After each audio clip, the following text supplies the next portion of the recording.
দেখুন, এক একটা রাজ্যের এক এক ধরনের পরিস্থিতির উপর ভিত্তি করে ওরা ডিসিশন নেয়।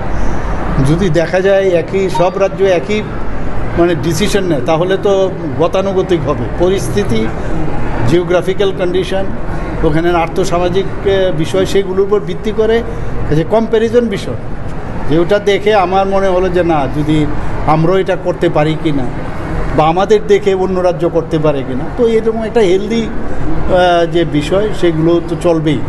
কিন্তু ওনারা করেছেন, তো আমরা করব না কেন? তো এটা তো এইরকম হতে পারে না। আমাদেরও দেখতে হবে, আমাদের একটা ছোট রাজ্য। সবাই জানেন যে Tripura third smallest state in the country.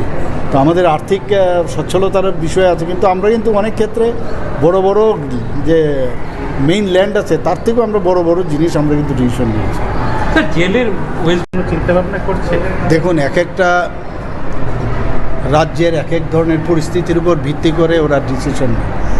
যদি দেখা যায় সব রাজ্য একই ডিসিশন নেয়, তাহলে তো গতানুগতিক হবে। পরিস্থিতি, জিওগ্রাফিক্যাল কন্ডিশন, ওখানের আর্থসামাজিক বিষয়, সেগুলোর উপর ভিত্তি করে যে কম্প্যারিজন বিষয়, যে ওটা দেখে আমার মনে হলো যে না, যদি আমরাও এটা করতে পারি কি না, বা আমাদের